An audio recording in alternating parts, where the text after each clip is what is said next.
So today is all about faith and being ready for God whenever God happens to come. And Paul starts out with talking about having faith. And he gives that beautiful line that it's the assurance of things hoped for, the conviction of things unseen. And if we could live that line, how wonderful life would be. But I don't know if you're like me, but my faith falters. It's not always a steady road. Every once in a while, I tip off, and I need to be brought back on. And in the gospel, Jesus says three things. Jesus says, have faith, don't fear, and God will come. And I want to put that together with a book that I'm reading, because I don't always, okay, have faith, we can have faith, thank you very much. We can not have fear, but every once in a while that creeps in, and God will come, but how? And what will that look like? I'm reading this book. It's called Language for God, A Lutheran Perspective, and it's by Mary J. Stupert. And what she does is she takes apart the word kingdom. So we pray in the Lord's Prayer, thy kingdom come. And we know that when God comes, God's kingdom will come. And Stufert says that we really need to be careful with the language that we use for God as we continue to be people of faith and move through time.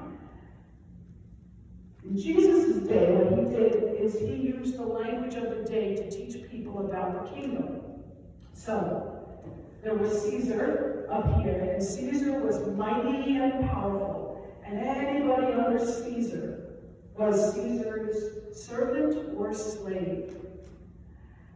And Jesus used the kingdom of Caesar to give the people of his day a visual of who God was, greater than this Caesar, so greater than this God. And Caesar called himself God, and his son, Augustus Caesar, called himself the Son of God.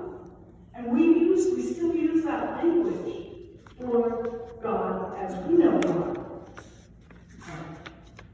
Stewart says, what would happen if we took the G out of kingdom and made it kingdom? So K-I-N-D-O-M. What that would do is if God's kingdom came, it would be the community of believers, because we would be kin to one another. Who is your kin? Like Joe and Mari are my immediate kin. They are my family. I come from a family of origin who are also my kin. You have kin.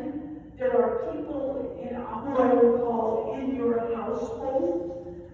People who might have grown up in your house but are now beyond your house.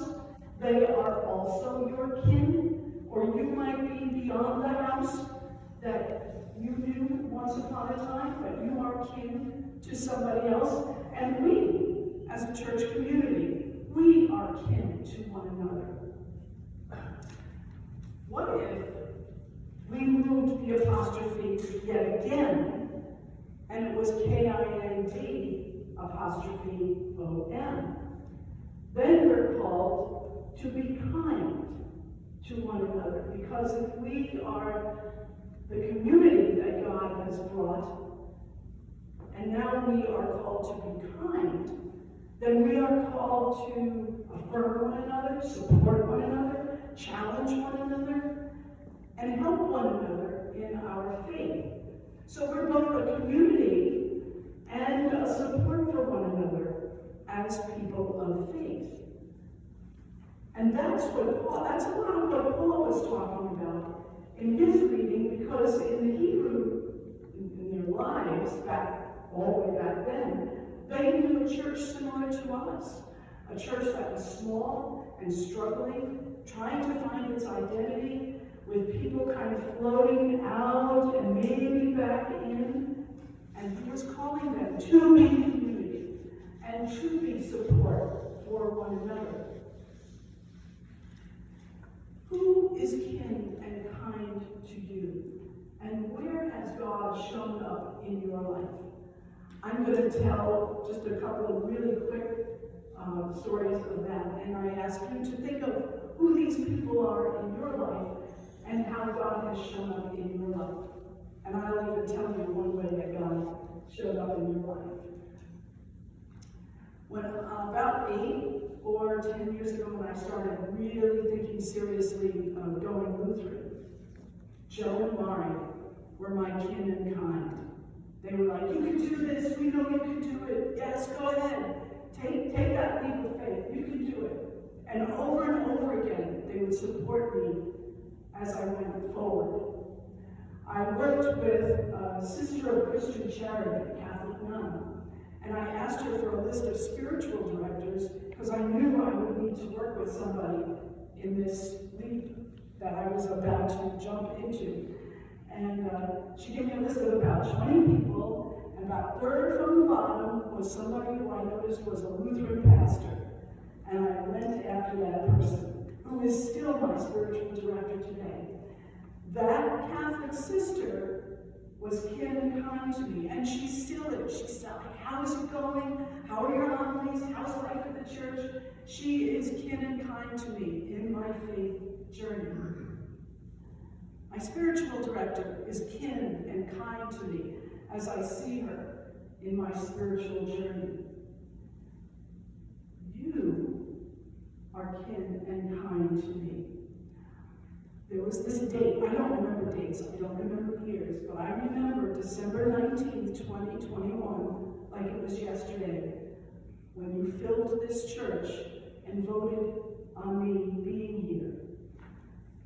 And I know that you had a plan already in place that you had worked on as a church community. But you were willing to put that plan aside for a year so I could come in and learn from you. You have been kin and kind to me in my faith journey. And that's what it's about. Like God showed up that day on December 19th in you when you said yes. God showed up before you said yes with the question, will you be willing? So that's how I hear the readings today.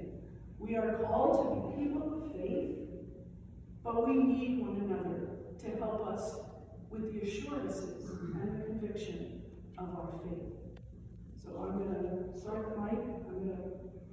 I'm going to start it this way. But if you want to pass, you can pass. If you want to speak, I would love to hear you. And if it's too fast going to you, I can give it to you again if you would like. All right?